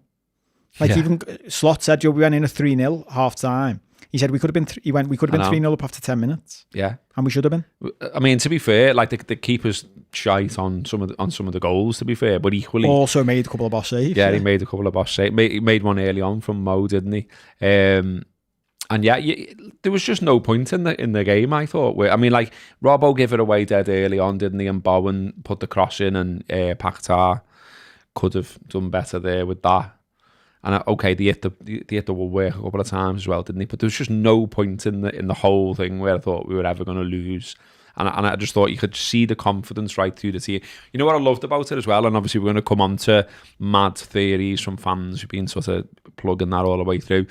But I'm saying to my mates as well, we've been brilliant here. We've played some great football. We saw again how many brilliant players we've got in our current team. All of that. I said, but you know what's funny? And you know what's brilliant? All these people that we are absolutely boiling their piss about where we are and what we're doing, there was like an element of luck in loads of the goals, wasn't there? So, you know, like Mo saying he didn't even mean that, and there's a deflection before it reaches Gakpo. You know, Trent's shot takes a big deflection. There was loads. Diaz almost like assists himself off a defender, doesn't he? And it's like, I love this. Because there will be someone somewhere absolutely raging, going, Everton's just fallen for them. Yeah. Oh my God. Yeah. And I love the thought of that person, you know, the schadenfreude of that, if you like. But there's another part of that as well, isn't there? Which is, we've all seen this over the years when we were chasing United. Sometimes the team that wins the league does get more going for them. You create your own luck, but it's like a virtuous cycle. The better you get, the more confident you get, more things fall your way. And that just is the way that goes for league winners sometimes. Yeah. Michael Reed also tweeted, Mo Salah will end 2024 with the most goal involvements of any player for clubs in Europe's Big 5 leagues and all comps, 52. He's called him the best footballer in the world, which goes to something you also sent over, well, yesterday, wasn't it? Where you were like, you know, surely this time around, like, he's not even been in the running in the past, which is wild. Ballon d'Or. Well, that's what I said. Like, and it was the interviewer on Sky post-match mentioned Ballon d'Or to him. And it was the first time I thought of it. Like, if he keeps up this form, who in Europe right now is anywhere near? I don't think there's anyone, is there? I mean, you know, Kane's lashing in loads of goals in the Bundesliga, isn't he? But he's not got the assists. And then also, I think if Mo Salah performs to this level between now and the end of the season, well, his numbers are going to be absolutely wild. And, we should win at least the league. And maybe the Champions League. Exactly. His numbers are going to be wild. And yeah, he's likely to be firing us two big trophies. So surely... Do you know what I mean? Surely, finally, there's some recognition around that. Salah's 17 goals and 13 assists in 18 games. Gakpo 9 in 14 now. Salah's also 20 plus goals for the 8th season running. I guess we've got to mention as well, it's come up again because of, of course it has. One of my mates, I loved one of my mates' conspiracy theories because I was like, there's a bit where this falls down. Can I be bothered replying to it? He might be listening, hiya Dave. He basically said, like, I just think Sky are giving Mo man of the match now, just so they've got him in front of a mic and they can ask him about the contract again. And I was thinking, I like the theory, but he was man of the match. He's also the best player of the pitch. Yeah. They can't control how good he plays, But he did obviously say on Sky Sports, no, we are far away from that. When asked about the contract situation, said don't want to put something in the media and people start saying stuff, but nothing really moved on. We obviously had the marker front page as well in the week about Trent, and then Trent scored and done the mouth into ear thing, which people are reading into whatever they want to read into it. Obviously, Slot still says nothing. The players don't really say anything of note. It's just sort of in the same place again. But you can feel, I mentioned it before, there's just more and more anger building up, I think, now as time goes on and we're into January nearly, and obviously players can speak to other clubs and all of that kind of stuff. I think there was lots of theories kicking around about, will it be like, Mo by the Christmas tree with a new contract or whatever. Christmas has been and gone, no video, nothing's happened. And I think, inevitably as this goes on, people will start looking towards, the owners, how the clubs run, the director of football, just wondering again, how have we got here? And that's fair enough, isn't it, to be fair? How have we got here with 3 players who are so good? Yeah, well, I still stand by my point I made the other week, which I'm sure people would criticise, of like, just all get in a room and say you're not leaving the room until it's sorted out, because that's the one way to do it. But in fairness, I saw a clip of an Anfield Rap show where Sean Rodgers was talking about it, and he made some really good points about like how it actually works, and from the club's perspective compared to ours, and even us, like getting carried away. Everything we're talking about is how good they are now and how good they've been.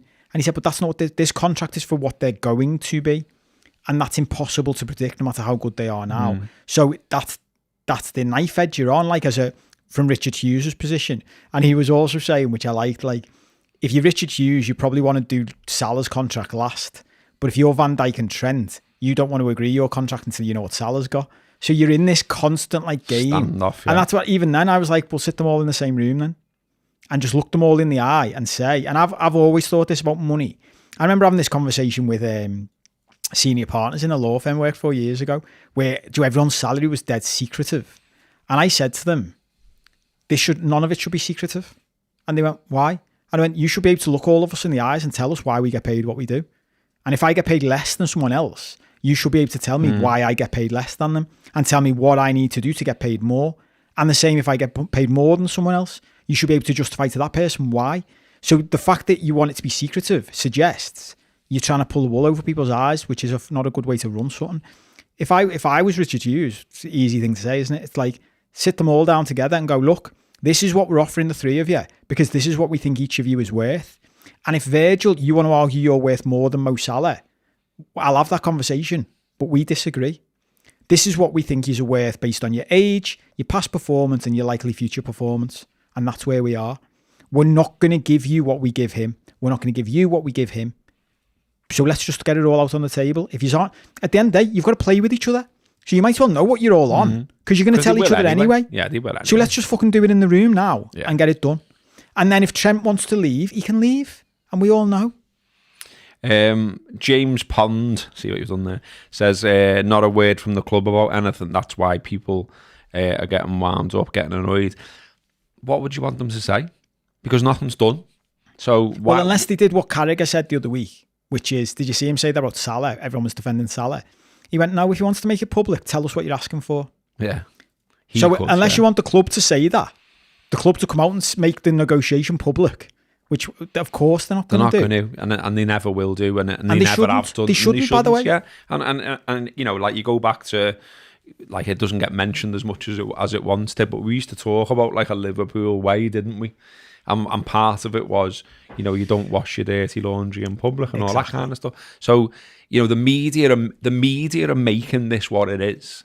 No one else is. I mean, Mo's done it a couple of times, and I've come on here and said he shouldn't have done that. Yeah. But the other two lads haven't said a word, have they? No. And he's done his little. Trent's done his little celebration, which appears to be saying that's doing all the talking. I interpret it as that's doing all the talking. I haven't done. It's not me. Do you know what I mean? And I believe him because that marker's terrible. If you believe that, you believe the Dandy and the Beano. You know what I mean? Yeah.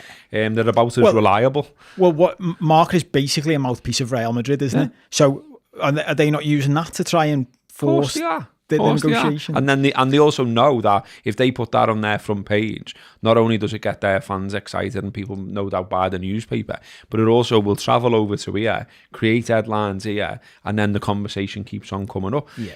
What's unfortunate for me is that we're in a title race, in a title challenge, trying to win number 20, and then we're constantly talking about this.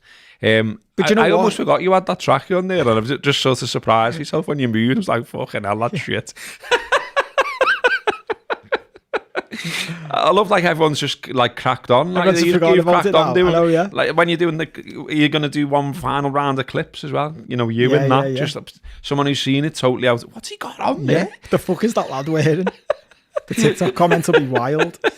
But yeah, do you know what? I think another good reason to have Slot in charge right now.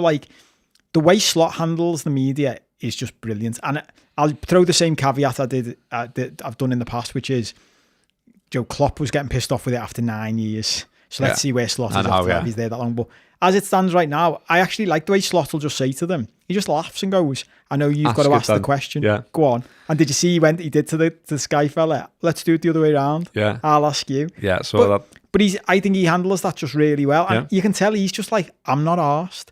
Because he's also, if these lads get off or stay, he's the head coach. The thing we've talked about before. He'll just keep coaching. And that's his get out every time, isn't it, as well, with all that? You can just say, it's nothing to do with me. I don't do that. Of course I want them to stay. They're boss. Yeah. Chris thrown in a fiver there and said, Happy New Year, lads. Thank you, mate. Nice one, mate. There was another one which I didn't acknowledge, which was Johnny Clark. Thank you, mate. He threw a fiver and he said, all the best, Kobe. Hope everything works out for you. Will you do a Klopp and sing Mo's name before you leave? I think it's wild that we have actually just used the same song. Because Klopp said to do it. Yeah, I know. But yeah, Manchester United next as well. I already mentioned that they're 17-2 to come and win at Anfield. But it's also just worth mentioning for the lols that they are 23 points behind us in the league. They've lost 8 games in the league, which is one more than Everton. And they're also only 8 points above the relegation zone. So that's 23 points behind us in the league and only 8 points above the relegation zone. And it's worth saying as well, I know we've done a lot of United recently, we're not going to do loads here, but he's had 0 impact, hasn't he? For all the talk of the squad and players and systems and all the rest of it, they've got worse. They're shit. He hasn't come in, and when we've talked about this in the past, certain managers come in and you get better, even while they're just trying to figure stuff out. We got better under Klopp. Klopp came in and was like, well, I'll make these players better. We immediately got better. The number of times I don't know we've said this, but I'll never get bored of saying it. I think he's looking at them and you can tell he's thinking, what the fuck is this? Yeah, 100% he is. I'd love to. I mean, you're not going to read it, are you? Maybe in a book in 10 years' time or something, but I'd love to know now he's in there and he's behind the scenes and he's seeing it all. There's only, we said it last week, it's only really Diallo maybe that you'd say he'll be all he's right. kicked on. Yeah. You know what I mean? He looks like he's reacting. The rest of it, they're just so far in this malaise that they've... And the other fella just keeps on making it worse, doesn't he? Ratcliffe, it's week back. Oh yeah, we're pulling money out of the former players association. We're going to stop funding the foundation. And it's just oh my, wow. Yeah. And it's an absolute shit show over there. But yeah, they are 23 points behind us in the league. They are next up at Anfield. Liverpool now to win the league.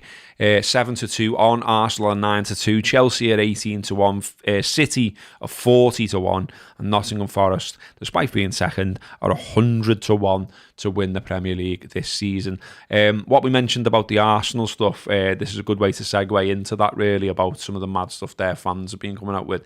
Paddy Power tweeted, and I don't like a lot of their stuff. It's too far bants for me, but this did make me laugh. He said, great win for Liverpool, but they now face a nervous wait to see if Arsenal fans think they deserved it. Absolutely spot on, though, and it's good. It's good knowledge to know that this is going on in the internet world, because some of the stuff out there, I mentioned already, like the piss boiling. I mentioned already that, like their heads falling off about the increasing likelihood of Liverpool winning title number 20. But we're basically seeing these theories rehashed over and over again. So everyone's shit, so it's not that good. Everyone's had injuries, so it's not that good. Everyone Liverpool have played hasn't been at their best, so it's not that good. And variations on the above. But some of this bullshit, like, it just got to me the other day, because it was like every time I logged on, I saw a new one. A new big long post, threads, all his stats and all that to almost prove it. And one of the ones I saw was this fella who calls himself Magic Hat, or at the Magic Top Hat. Top Hat is indeed some interesting rhyme and slang, maybe. But it was this thing about whether Liverpool have had luck when facing opposition this season.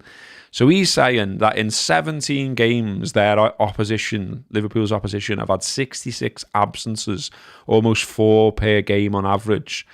So we've played sides that have had injuries. Okay, mate. He says, what's more insightful is that everyone knows Liverpool are amazing at Anfield, but have struggled badly away from home over the past 2 seasons. The difference in points per game away versus home has been huge for them. Of their 8 away games so far this season, obviously this is the other day that he posted all this, 4 have been against the bottom 5. 1 was against Ten Hag's Man U when they had 6 absences. 1 was against Arsenal when they finished the game with 9 absences. 7 at the start. 1 was against Spurs, who had 8 absences, and 1 was against Newcastle, who had 3. That's absolutely mad. They've had 1 proper test away from home and look kind of meh against Newcastle. This isn't to say they won't look great in future away tough games, but they aren't the best team. But and maybe they are the best team in world football. But let's not pretend they haven't had the easiest start to the season imaginable. And then continues to talk about this home v away form for Liverpool the last 2 seasons. Now, I was interested in this because I've brought this up on here before. I've said I always look at that home and away Premier League table because I'm interested in it. And I always have been. I've always been interested in home advantage, how much of a difference it makes, all of that kind of stuff. And under Klopp, we were brilliant at home. We went something mad. Was it about 2.5 years or something at one point, unbeaten? Yeah. And so I was like, okay, so this lad's going to do this post about home and away. Well, right now, if you do the home and away table, as things stand, the home table, Liverpool are top. They played 9 at home. They've won 7, drawn 1, lost 1, 22 points. Brentford have also taken 22 from 9. Arsenal have taken 21 from 9. And Villa have taken 18 from 9. That's the top 4 teams in the home table if you split it that way. The away table reads Liverpool at the top. Played 9, won 7, drawn 2, lost none. Scored 27, conceded 11, 23 points from 9 away games this season. Chelsea, from 9 games away, have taken 20 points. They're in second. Nottingham Forest have taken 20 from 10. They're in third. Arsenal have played 9 away games. They've taken 15 points. And that is 4 wins, 3 draws, and 2 defeats. They've scored 17 goals and conceded 10. So last season, Liverpool collected 48 points at Anfield. That was better than any other team in the division. City and Arsenal both got 47. So we were better than anyone else at home. But away from home, we got 34, which was compared with City's 44. And obviously, they finished 9 points clear of us in the end. But that was then and this is now. And, I've just read that out, which proves that we're good away from home this season. And we've now scored 3 or more goals in 7 away matches this season in all comps. And the most important bit about this, and the bit that gets up my nose, is that fella was going back to loads of people. And what he turned it into was, all I'm giving you is facts. And then you're getting, it's typical Liverpool fans that it's getting up your nose and you're all being spiky back with me. And it's like, okay, well, what about those facts? One, but also, if you're going to do a big long post like that, would you maybe look up to see if the manager of the side you're talking about has acknowledged it anywhere, or he's maybe doing something different, or is it on his radar, this difference between home and away? Because it very much fucking is. and always has been, and we've talked about it on here before. So all this fella had to do was Google that, and he would have seen Slot saying publicly, if you look at it from a data point of view, it was a 10-point difference between the away games of City last season and ours, and the final gap was 9. If you look at the home form of both teams, it's the same. The $10 million question is, why is this? And he says, I think there are areas we have to improve. That is why it's important to take control over every game, not only home games, away games too. We have to be dominant in away games, and that's why I wasn't happy with the first 20 at Wolves.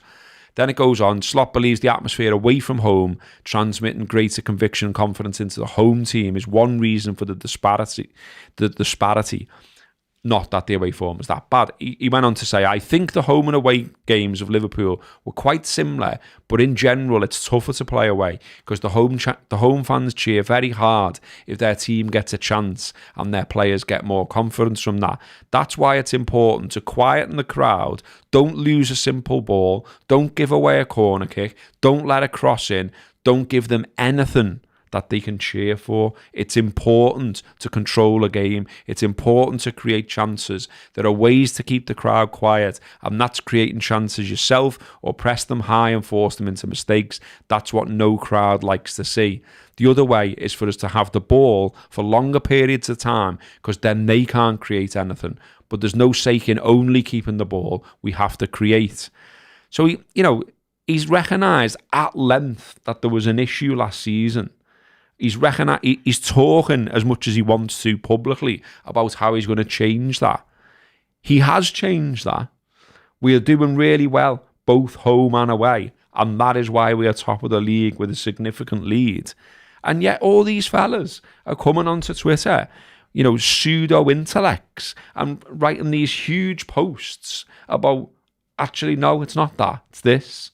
And many of them, as pointed out, are Arsenal fans. And it's like, okay, so why don't you look at what you're doing for a minute? Because there's lots of what Liverpool are and aren't doing, and who they have and haven't played, and what form they're in, and what injuries, and how lucky we've been. Arsenal, away from home this season, have lost to Bournemouth 2-0. I've lost to Newcastle 1-0. I've lost to Inter 1-0. They've also drawn with Atalanta, Man City, Chelsea and Fulham away from home. So if there's a conversation to be had about things away from home, why is it not about Arsenal? And why is it about us?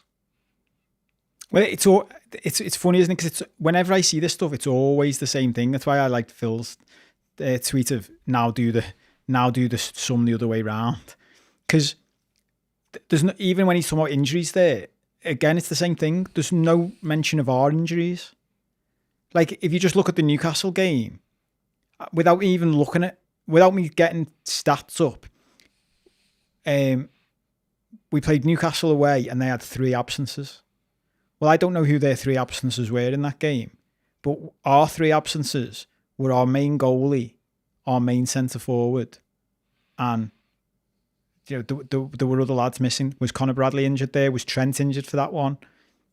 There was a point a few weeks ago where the world's best right back arguably was injured. Definitely one of our most creative players. So we had Alisson, Trent and Jota all out. Well, we're not mentioning that. We're not going to take that into account. When they're mentioning, it's why it's really funny that when it's Arsenal fans going on about this, because the biggest away game we've played so far is away at Arsenal.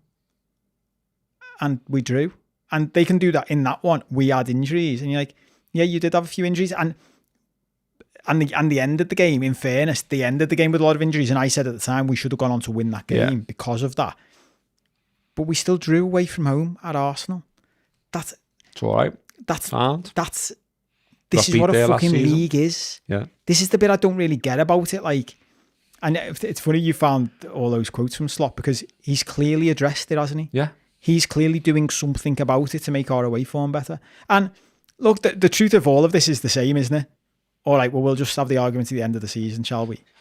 When we've played all 38 games. And then if you want to tell us, if we win the league and you want to tell us for the first time ever, the team that won the league didn't deserve to win the league, well, you'll just look silly, because that's never been the case, has it?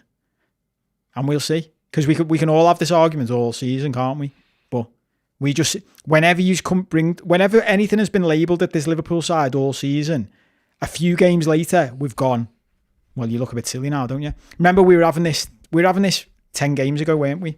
They haven't played anyone yet. Yeah. Well, let's see where they are after they've had to play Man City, Real Madrid, Bayer Leverkusen. And we said that, didn't we? That was like, when you looked at that, you were like... And we got beat by Forest and went, oh, that's tough run now. And what did we do? We went and fucking beat everyone. And then it's like, okay, well, I need to do a magic trick now to ignore that and think of something else to bring you down with. And you're like, okay, let's see where we are after we've played Forest and Brentford away. Okay. Let's see where Arsenal are after they've played Brentford away. No, yeah. Because they could lose there before we go there. And then if we lose there, it doesn't fucking matter, does it? Because you lost there. And as I mentioned, Brentford are absolutely brilliant at home. 22 points from 9 games. But no doubt someone who supports Arsenal will tell me they haven't played anyone, or everyone they've played's been injured or something. We're going to move on. We're going to start wrapping up. We've done an extra long show. We've done an hour and 45 minutes here. Have we? Yeah. Which is absolutely wild, isn't it? Let's just look at the time. So yeah, I think we should probably start to wrap up. But we did say we were going to do a longer one because it's the 100th and all that. So we're going to finish with Mopay, because it does kind of feel like we've got to give the lad a mention. If you've somehow missed it, there's a quite remarkable level of shithousery yesterday by him. So he just, for reasons best known to himself, 7:34 p.m.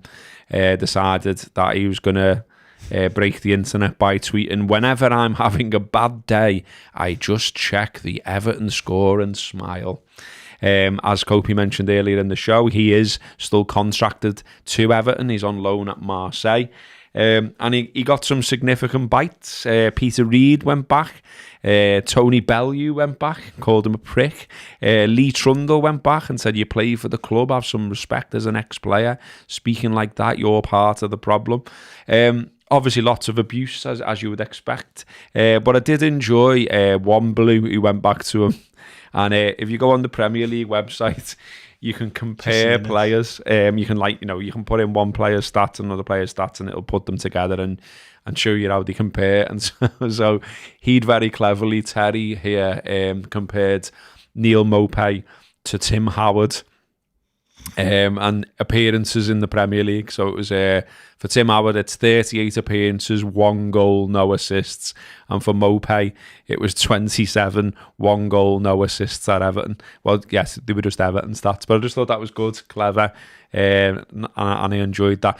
Just on Mopay as well, just to jog memories, I think we should all remember as well that when he got his move to Marseille, and Fabrizio Romano tweeted the "here we go" and all that kind of stuff.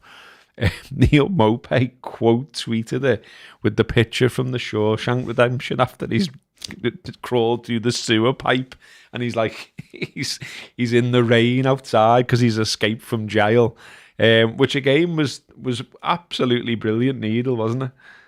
I mean, it's incredible. I've just realised reading that tweet, it was a loan with a mandatory buy option. So there you go. So he's not coming back. There you go. Yeah. But I thought the bit you were going to say, which again, to put this in context, it was him that like had to go back at the fans at the train station who were abusing all the players, wasn't it? I thought about that. So when you put all that together, you can see where this comes from. Like, he's clearly from inside the club gone, these aren't very good. They're not supporting us. Do you know what I mean? It's the opposite. Fair play to him, fucking hell. I love this. Like, whenever people cry arse about footballers, I said this to an uncle over Christmas, like, both ways round. You know, I don't agree that anybody should abuse anyone, but if you're getting paid shitloads of money and you're in the public eye, just fucking suck it up. Do you know what I mean? It's not that big a deal. Sticks and stones and all that. And at the same time, have a fucking go back. Yeah. I'm all for that, lads. All for that. Fucking say what you want. And it's funny. You recommended it to me. I watched the James Blunt documentary and I watched the end of it the other day. And it got to the bit where he was like, because he was like, I just don't know what to do about all this abuse. And it was when he decided, fuck yous. Yeah. I'm just going to go back. And his record company was like, you can't do it. And he was like, I am. And there were times even his wife was saying, you can't tweet that. And he was like, I am. But it made me laugh that he was like, then he'd check with his mates. And his mates was like, yeah, send that. And what's happened? He's fucking turned it round because people go, fair play to you, mate. Yeah. I mean, well, why not? Why can't we have that? But like, I follow him for his tweets. He's funny. Because he's funny, yeah. I mean, yeah, I liked on the report on Mopay as well. Sky Sports News understands Everton have been made aware of the social media post and the matter will be handled internally and privately. What are you going to do? I love that. Stop calling us cunts. Yeah. Stop. I Neil. Stop saying we're shit. Stop saying we're shit. Like, no. Where's that in my contract? And anyway, I'm leaving. And we've got a deal. Back. Yeah, 2-1. Lee Garston's just thrown in $25 and says, congratulations on the 100 milestone. Up the Reds. Thanks very much. Thank you, Lee. mate. Another thing that we've done on the show, over the couple of years, more recently than at the start, we started introducing obviously more and more chats about sort of mental health and all that kind of stuff. So I thought, with the Kopi bombshell news in mind, etc., and the fact that it's nearly the end of the year, we're about to start a new one. That's a time when lots of people decide to, change things about their life, whatever it might be. You might decide to start getting fit, or looking at your diet, or changing your job, or whatever it might be. So I thought I'd try and find a nice quote that was would fit around all of that. And I found this fella who, just for the name alone, really, I thought, what a fella. And I might just buy his book just because of his name as well. Oh, you never heard of him before? No. Did you know him? Yeah, yeah, I love him. Zig Ziglar. Zig Ziglar, yeah. Amazing name. He's a proper, have you ever heard him? No. He's proper old school American, like, motivational speaker. He's fucking boss. Good though, yeah. Really good. Yeah. Yeah. They're good to listen to. Have you listened to audiobooks or that? Oh, yeah. Okay. I might have a go. Oh, Zig Ziglar. So I like the cut of Zig Ziglar's jib when I started reading some stuff this afternoon. And there's a few different ones I liked from him, but this is from a book called Zig Ziglar's Life Lifters, which is nice also. See what he's done there. And the quote is thus. He says, though no one can go back and make a brand new start, anyone can start from now and make a brand new ending. It's boss that, isn't it? Boss that, isn't it? Really good. It's a classic Zig Ziglar. So yeah, well in Zig. That's a fantastic quote, and I think a fantastic way to end the show. Someone in the comments there has said Zig is the Don. I'm going to be looking up Zig. Maybe you could look up Zig too. But yeah, thanks again. I think we have to say to you, mate, for all your work from the start, getting all this going and doing all the stuff I didn't want to do. And I don't know how that works now in the new setup, but we'll find a way. And yeah, we've done some fantastic stuff together, I think, and that's what everyone's been saying in the comments. Comments still coming in now for you there, mate, saying good luck and all that kind of stuff. People have joined the show late as well. They didn't watch from the start, and they're like, "What's happening? Where's he going? What?" If you'll just all have to wind back, buddy. Kopi, this is Kopi's last free late challenge show. He will be back, he's saying, as a substitute when needed. We are doing, I mentioned earlier, but I'll give it another shout. Tomorrow we are going to do a subscriber show rather than tonight. It will be over Zoom, and we're going to invite people to join us. Anyone who subscribes to Patreon can join us tomorrow. We'll put the link up. It'll be 12:30, and we're just going to have a bit of a chaotic, mad subscriber show with loads of people on there. We can have up to 100 people on, apparently. So let's see how that goes and how that works out. It might be mad. It might not work. Who knows? But it'll be fun finding out, won't it? So, yeah, thanks again, mate. All the best. Thank you, mate. And thank you everyone for your lovely comments. I appreciate it. And yeah, that has been an extra long, extra special late challenge, our 100th free show. Thanks to everyone for all the support over the couple of years that we've done it. And hopefully you will continue to support us here on in. And yeah, I will be back here next week with Mo Stewart. So come and see us then. Nice one. Up the Reds.